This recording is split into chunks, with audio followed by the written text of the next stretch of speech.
19મી જાન્યુઆરીના રોજ ગઢડાના એસબીઆઈના એટીએમમાંથી 36,66,500ની ચોરી થઈ હતી, જ્યાં એટીએમમાં ફરજ બજાવતા સિક્યુરિટી ગાર્ડ સહિત કુલ 4 લોકો આરોપી હોવાનું ખુલતા પોલીસે તમામ આરોપીઓને મુદ્દામાલ સાથે ઝડપી પાડ્યા છે. બોટાદ જિલ્લાના ગઢડા શહેરમાં પોલીસ સ્ટેશનથી 100 મીટર દૂર એસબીઆઈનું એટીએમ આવેલું હતું, જે ગત તારીખ 19મી જાન્યુઆરીના મોડી રાત્રિના તસ્કરો ત્રાટક્યા હતા અને તાળા તોડી તસ્કરો અંદર પ્રવેશ્યા હતા અને ગેસ કટરથી એટીએમ તોડી 36,66,000 રૂપિયાની ચોરી કરીને ફરાર થઈ ગયા હતા.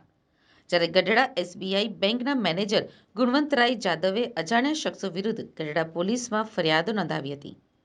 આ ઘટનાને લઈને Botad SP, DYSP, Gadhada police, LCB police, FSL સહિત પોલીસ કાફલો ઘટના સ્થળે દોડી ગયો હતો. પોલીસ દ્વારા અલગ અલગ ટીમો બનાવી ગઢડા શહેરના મુખ્ય માર્ગો ઉપર સીસીટીવી ચેક કરી તપાસ હાથ ધરી હતી, જે પોલીસે એટીએમમાંથી ચોરી કરનાર એટીએમના સિક્યુરિટી સહિત 4 શખ્સોને દબોચી લીધા અને વધુ કાર્યવાહી હાથ ધરી છે.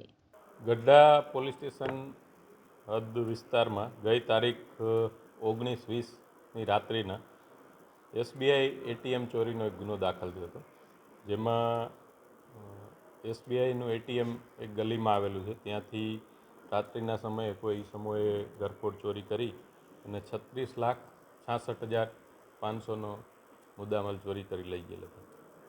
જે બાબતે ભાવનગર રેન્જ આઈજીપી શ્રી ગૌતમ પરમાર સાહેબના સીધા સૂચના અને માર્ગદર્શન હેઠળ બોટાદ જિલ્લા એલસીબી તથા ગઢડા પોલીસ સ્ટેશનના સ્થાનિક અધિકારીઓ અને એમના કર્મચારીઓની એવી અલગ અલગ 3 ટીમો બનાવવામાં આવેલી અને આ ટીમોએ હ્યુમન સોર્સિસ અને ટેકનિકલ સોર્સિસના આધારે છેલ્લા 4 દિવસથી તપાસમાં લાગેલા હતા અને આજરોજ આ ગુનાની તપાસના કામે એ જ એટીએમ ગાર્ડ ઉપર એક નીરજ ઉર્ફે ભાણો અર્જણભાઈ ચાવડા, જે સિક્યુરિટી ગાર્ડ તરીકે નોકરી કરે છે, એને આ ગુનાને અંજામ આપેલો છે. એમાં એની સાથે એનો ભાઈ સંજય તથા એના 2 મિત્રો છે, ભાવેશ અને રવિ. આ ચારેય આરોપીને ગઢડા પોલીસ અને એલસીબી દ્વારા ડિટેન કરવામાં આવ્યા છે. તેમજ તપાસ દરમિયાન 36,62,000 અને 60,000નું ડીવાયર એમ મળી ટોટલ 37,22,000નો મુદ્દામાલ પોલીસે, એટલે કે લગભગ સંપૂર્ણ મુદ્દામાલ પોલીસ દ્વારા આ તપાસ અર્થે કબજે લેવામાં આવ્યો. સાહેબ, સિક્યુરિટી ગાર્ડ તરીકે જે કીધું તમે આરોપી જે છે તે ત્યાં જ ફરજ બજાવતો હતો કે અન્ય જગ્યા પર?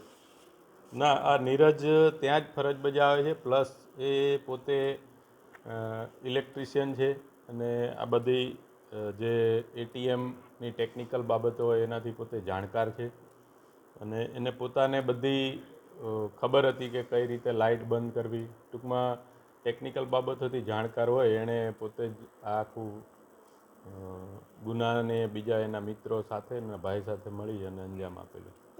ચોરી કેવી રીતે કરવામાં આવી હતી અને વાહન દ્વારા પૈસા પહોંચાડવામાં આવ્યા હતા તો ગઢડામાં અન્ય જગ્યાએ મૂકવામાં આવ્યા હતા? શું ચોરીમાં આ લોકોએ પહેલાં એટીએમમાં જે લાઇટ કનેક્શન છે, ટૂંકમાં પાવર સપ્લાયને પહેલાં સ્વિચ ઓફ કર્યો હતો, જેથી કરીને સીસીટીવીમાં એ લોકો અંદર આવે ને એવી તકેદારી રાખી હતી. પ્લસ ગેસ કટરનો પણ ઉપયોગ થયો છે, એટલે ગેસ કટર એમણે ભાડેથી લાવી અને આખું એટીએમ કાપી અને એમાંથી પૈસા નીકાળેલા હતા.